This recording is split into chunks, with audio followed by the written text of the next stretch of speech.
Hello everyone, আসসালামু আলাইকুম। সবাই কেমন আছেন? আরও একটি নতুন রেসিপি নিয়ে হাজির হয়ে গেলাম। আজকে হলো কাঁঠালের বিচির একটা রেসিপি করে দেখাবো। এখন কাঁঠালের সিজন, আর এখন টাটকা টাটকা এই কাঁঠালের বিচিগুলো দিয়ে যে কোনো রেসিপি করলে কিন্তু খেতে দুর্দান্ত লাগে। তো আজকে আমি হলো লেয়ার মুরগি দিয়ে কাঁঠালের বিচির একটা রেসিপি করব, আর এটা খেতে কিন্তু সেই রকম টেস্টি হয়। একবার ট্রাই করে দেখতে পারেন। আশা করছি এই কাঁঠালের বিচি দিয়ে মুরগির রেসিপিটা আপনাদের পছন্দ হবে। তাহলে চলুন কিভাবে রেসিপিটা করব দেখে নেই। এখানে আমি বেশ কিছু কাঁঠালের বিচি নিয়েছি, আর কাঁঠালের বিচির ওপরে যে সাদা চামড়াটা আছে এটা ছাড়িয়ে নিয়েছি। আর হলো এই লাল চামড়াটাও কিন্তু আমি হলো অফ ক্যামেরায় ভালো করে ছাড়িয়ে নিব। আর পেঁয়াজ নিয়ে নিয়েছি। আর রেসিপিটা করার জন্য আমি এখানে কিছু লেয়ার মুরগি কেটে নিয়েছি, যেভাবে রেগুলার পিস করে কাটি সেভাবেই কেটে নিয়েছি।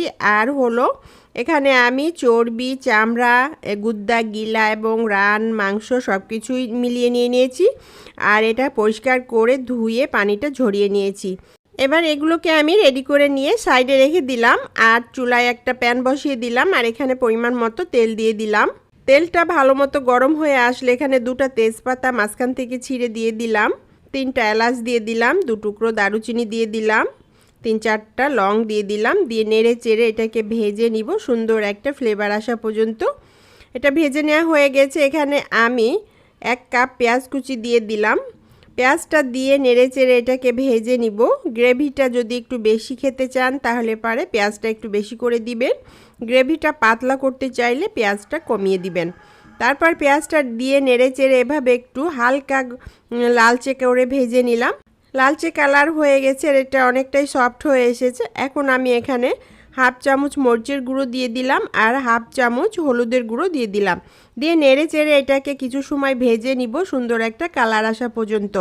এভাবে মরিচ আর হলুদের গুঁড়ো ভেজে নিয়ে যদি রান্না করেন তাহলে মাংসের কালারটা অনেক সুন্দর আসবে। এবার এখানে সামান্য একটু পানি দিয়ে দিলাম, যেন হলো এই মশলাটা পুড়ে না যায়। তারপর পানিটা দিয়ে নেড়ে চেড়ে মিশিয়ে নিয়ে এটাকে কিছু সময় কষিয়ে নিব। কষাতে কষাতে এখানে আমি 2 চামচ রসুন বাটা এবং 2 চামচ আদা বাটা দিয়ে দিলাম। দিয়ে এটাকেও কিছু সময় কষিয়ে নিব। আদা রসুনটা দিয়ে খুব ভালোভাবে কষিয়ে নিতে হবে। আর কষাতে কষাতে সামান্য একটু আরও পানি দিয়ে দিলাম। পানি দিয়ে নেড়ে চেড়ে মিশিয়ে নিয়ে এটাকে কিছু সময় কষিয়ে নিব। আর কষাতে কষাতে এখানে আমি 1 চামচ ধনে গুঁড়ো দিয়ে দিলাম, আর 1 চামচ জিরার গুঁড়ো দিয়ে দিলাম, আর এখানে 1/2 চামচ লবণ দিয়ে দিলাম। দিয়ে এটাকে নেড়ে চেড়ে এটাকে কিছু সময় আবার কষিয়ে নিব বা রান্না করে নিব। তো সুন্দর একটা কালার চলে এসেছে, দেখতেই পাচ্ছেন মশলাটা কষিয়ে নেওয়া হয়ে গেছে। এরকম তেল ছেড়ে আসলে যে মাংসটা আমি ধুয়ে পানি ঝরিয়ে রেডি করে রেখেছিলাম সেই মাংসটা এখানে দিয়ে দিলাম। দিয়ে মাংসটাকে নেড়ে চেড়ে এটার সাথে একটু সময় নিয়ে কষিয়ে নিব। মাংসটা যত সময় নিয়ে আস্তে আস্তে কষাবেন মাংসের টেস্ট ততই দ্বিগুণ বেড়ে যাবে। মাংস কখনোই তড়িঘড়ি করে রান্না করতে যাবেন না। তড়িঘড়ি করে রান্না করতে গেলে মাংসের স্বাদ সেভাবে আসবে না। এই মাংসটাকে আমি নেড়ে চেড়ে মিডিয়াম আঁচে রেখে সুন্দর করে কষিয়ে নিব একটু সময় নিয়ে। তো এটাকে সুন্দরভাবে কষিয়ে নিয়েছি, দেখতেই পাচ্ছেন এই মাংসর থেকে অনেকটাই তেল ছেড়ে এসেছে, আর মাংসের কালারটাও খুব সুন্দর চলে এসেছে। আর এটা যে ভালোভাবে কষিয়ে নেওয়া হয়ে গেছে এটা বোঝাই যাচ্ছে। শেষ মুহূর্তে এখানে আমি 1/2 চামচ গরম মশলার গুঁড়ো দিয়ে দিলাম। দিয়ে নেড়ে চেড়ে এটাকে আরও কিছু সময় কষিয়ে নিব। এটা কষাতে কষাতে বন্ধুরা আপনাদের সাথে কিছু কথা বলি। আমার পেজে নতুন হলে ইউটিউব থেকে দেখলে একটা সাবস্ক্রাইব করে দিবেন, ফেসবুক থেকে দেখলে একটা ফলো দিয়ে দিবেন। যেসব বন্ধুরা আগে থেকে সাবস্ক্রাইব ফলো দিয়ে রেখেছেন তাদেরকে অসংখ্য ধন্যবাদ এভাবে সাপোর্ট করার জন্য, পাশে থাকার জন্য। রেসিপিটা ভালো লাগলে ফ্রেন্ডস ফ্যামিলির সাথে শেয়ার করবেন, কমেন্টস করে জানাবেন রেসিপিটা আপনার কাছে কেমন লেগেছে। ভালো লাগলে প্লিজ একটা লাইক দিয়ে যাবেন। কথা বলতে বলতে মাংসটা খুব ভালোভাবে কষিয়ে নেওয়া হয়ে গেছে। এরকম একটা তেল ছেড়ে আসলেই বুঝতে হবে যে মাংসটা কষানো হয়ে গেছে।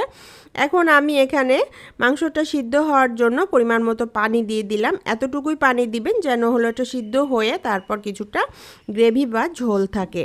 তারপর এটাকে নেড়েচেড়ে দিয়ে চুলার আঁচ বাড়িয়ে দিয়ে একদম বলক তুলে নিব। খুব ভালো মতো বলক চলে আসলে ঢাকনা দিয়ে ঢেকে চুলার আঁচ লো আঁচে করে দিয়ে এটাকে সিদ্ধ করে নিব। লেয়ার মুরগি সিদ্ধ হতে অনেকটা সময় লাগে, চাইলে আপনারা কিন্তু প্রেসার কুকারে দিয়েও মাংসটাকে সিদ্ধ করে নিতে পারেন। তো আমি বন্ধুরা এটা অফ ক্যামেরায় প্রেসার কুকারে দিয়ে মাংসটাকে সিদ্ধ করে নিয়েছি। আর যে কাঁঠালের বিচিগুলো ছিল সেগুলো আমি কিন্তু অফ ক্যামেরায় এটার যে উপরে লাল স্কিনটা আছে সেটাকে আমি পরিষ্কার করে নিয়েছি, নিয়ে ধুয়ে পানিটা ঝরিয়ে নিয়েছি।